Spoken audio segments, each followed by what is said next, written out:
ঘরের মাঠে নিজেদের রাজত্ব আবার দেখালো মোহনবাগান। এফসি গোয়াকে 2-0 গোলে হারিয়ে তারা তাদের আজকে লিগ ক্যাম্পেইন শেষ করলো তো ঠিকই, তবে এই জয়ের সাথে মোহনবাগান তাদের নিজেদের ইতিহাসের 1000 পয়েন্টের মাইলস্টোন কমপ্লিট করলো, and that itself is a huge achievement. এবং শুধুমাত্র তাই নয়, ঘরের মাঠে একটা ইম্প্যাকেবল রেকর্ড। 12টা হোম ম্যাচের মধ্যে মোহনবাগান এই মরশুমে 11খানা হোম ম্যাচ জিতেছে। That itself is a league record.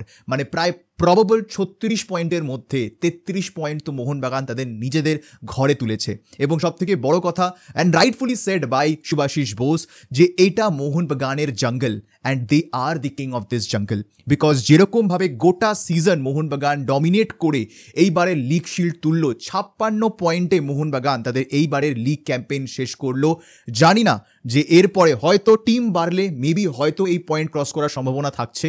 এবং অনেস্টলি স্পিকিং এই মুহূর্তে মোহনবাগান কনজিকিউটিভলি প্রত্যেকটা সিজন তারা নিজেদেরই রেকর্ড নিজেরাই ভাঙছে। তো আমি আশ্চর্য হব না যদি আগামী মরশুমে টিম বাড়বে এবং সেক্ষেত্রে পয়েন্টের সংখ্যাও বাড়তে পারে। এবং এইবারের রেকর্ড ব্রেকিং 56 পয়েন্ট যেটা মোহনবাগান অ্যাচিভ করেছে, আই ওয়ন্ট বি সারপ্রাইজড যদি মোহনবাগান সেটাকেও টপকে আরও বেশি পয়েন্ট নিয়ে পরের লিগ শিল্ডটাও জেতে। তবে হোয়াট আ রিমার্কেবল সিজন। আর সব থেকে বড় কথা, যেরকমভাবে লিগ শিল্ড জয়ী ম্যাচ যেটা ছিল উড়িষ্যার এগেনস্টে, সেই ম্যাচে দিমিত্রি পেট্রাটস গোল করে মোহনবাগানকে লিগ শিল্ড এনে দিয়েছিলেন।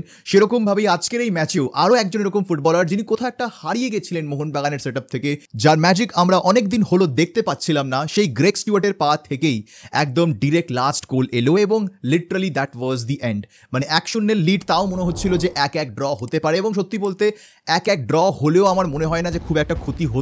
তবে মোহনবাগান লিগ শিল্ড জিতে নিয়েছিল, এটা আমরা সকলেই জানি।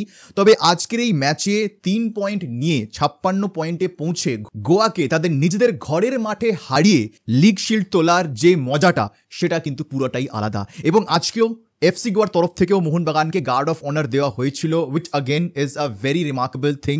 পরপর মুম্বাই এবং গোয়া পরপর দুটো ম্যাচে গার্ড অফ অনার পাওয়া, এটা চারটিখানি কথা নয়। So this is the respect Mohun Bagan has earned themselves in Indian football. এবং প্রায় 60-62 হাজার মানুষ আজকে মাঠে আছেন এবং এখনও সেলিব্রেশনস তারা দেখছেন। এখনও লিগ শিল্ড হয়তো মোহনবাগান পায়নি আমি যখন এই মুহূর্তে ভিডিওটা রেকর্ড করছি। তবে আউটস্ট্যান্ডিং একটা সিজন মোহনবাগান খেলেছে। সবথেকে বড় কথা, আজকের এই ম্যাচে অবভিয়াসলি হয়তো কিছু ইন্ডিভিজুয়াল মিস্টেক্স থেকে মোহনবাগান গোলটা পেয়েছে, but not in a single moment Mohun Bagan look like conceding a goal. তো আমি আজকে 2 গোলে মোহনবাগান জিতেছে তো ঠিক কথাই, তবে মোহনবাগানের ডিফেন্স নিয়ে কিন্তু অবশ্যই আলোচনা দিনের পর দিন করতে হয়। বিকজ একটা গোটা লম্বা সিজনে 15টার মতন ক্লিন শিট রাখা চারটিখানি কথা নয়। এবং এটা করে দেখিয়েছে মোহনবাগানের ব্যাকফোর বিশাল কেত। এবং সত্যি বলতে মোহনবাগানের যারা দুজন ফরেন সেন্টার ব্যাক ডুও রয়েছেন, টম অ্যালড্রেড এবং অ্যালবার্তো রড্রিগেজ, তারা কিন্তু অনেক সাহায্য করেছে মোহনবাগানকে এইবারের লিগ শিল্ড তুলে আনতে। কারণ 15টা ম্যাচ মোহনবাগান জাস্ট গোল কনসিড করেন। এবং এরকম অনেক ম্যাচেস গেছে যেখানে Mohun Bagan were not clinical enough. Today was one of those matches যেখানে মোহনবাগান আপফ্রন্টে সেরকম ভালো খেলতে পারছে না। সেই ম্যাচগুলোতে খুব ইম্পর্টেন্ট হয় যে তোমার ডিফেন্স স্ট্রং থাকুক, যাতে তারা গোল হজম না করে। এবং একাত্তাও যদি মোহনবাগান চান্স পায়, সেখান থেকে যদি গোল আসে, তাহলে সেই ম্যাচ থেকে 3 পয়েন্ট আসতে পারে। এবং সেরকমই একটা রেজাল্টও কিন্তু আজকে মোহনবাগান গ্রাইন্ড আউট করে নিয়েছে। তবে আবারও আমি মনে করছি এটা জাস্ট আমার পার্সোনাল ব্যক্তিগত মত, আমি জানি না তোমরা একমত হবে কিনা।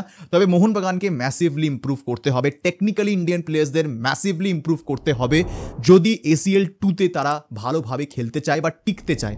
আমি জানি না, মেবি হয়তো আজকে লাস্ট ম্যাচ ছিল, ম্যাচটার কোনো মানে ছিল না সেই জন্যে, নাকি ওভারঅল এরকম বহু ম্যাচেস আমরা গোটা সিজন মোহনবাগানের থেকে দেখেছি where they were just not clinical enough. সেটা কী কারণে, কম্বিনেশনের জন্যে বা রাইট প্লেয়ার্সদের রাইট পজিশন ইউজ না করার জন্যে, nobody nose.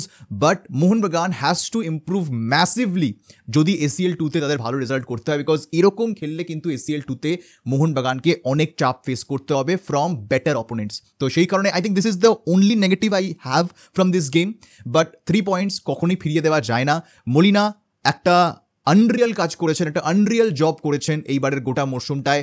We have our questions definitely. আমি মনে করি না যে মলিনা একেবারে গ্রিন জোনে আছেন, because there are still people who do not like how Mohun Bagan plays. I am one of those people.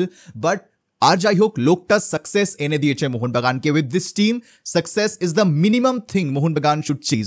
এবং সেখান থেকে দাঁড়িয়ে কখনোই সহজ হয় না একটা নতুন সেট আপে এসে নতুন প্লেয়ারদের চেনা, নতুন বিদেশি আসা, সব মিলিয়ে কিন্তু অনেক ডামাডোলের মধ্যে দিয়ে মোহনবাগানের সিজন গেছে, কিন্তু কখনোই সেই রেজাল্ট কিন্তু আমরা মাঠে দেখিনি। অর্থাৎ এত নেগেটিভিটির মধ্যেও Mohun Bagan have given positive results.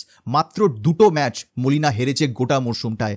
This speaks how much good Mohun Bagan was defensively. একটা খুব বড় কথা রয়েছে যে attack win you games but defence win you titles. এই সিজন কিন্তু যেরকম মোহনবাগানের অ্যাটাক ছিল সেরকমই মোহনবাগানের ডিফেন্সও ছিল, এবং এটার কৃতিত্ব ডেফিনেটলি মলিনাকে তো যাই because of his tactics but also to each and every individual players. So congratulations Mohanbagan, a much deserved League Shield winner title. ACL 2-তে আরও একবার প্রতিনিধিত্ব করবে ভারতকে মোহনবাগান, এবং দেখা যাক যে এশিয়ার মঞ্চে মোহনবাগান কি করে। অবশ্যই কমেন্ট সেকশনে তোমরা জানিও যে তোমাদের কি মতামত আজকের এই ম্যাচটা দেখে। তোমরা কীরকমভাবে এনজয় করছো আজকের এই লিগ শিল্ডের মুহূর্ত, সেটা কমেন্ট সেকশনে জানাতে কিন্তু একদম ভুলবে না। আপাতত আজকের ভিডিও এখানে শেষ করলাম, দেখা হবে তোমাদের সাথে পরের ভিডিওতে। আর এই ভিডিও দেখার জন্য তোমাদের সবাইকে জানাবো ধন্যবাদ।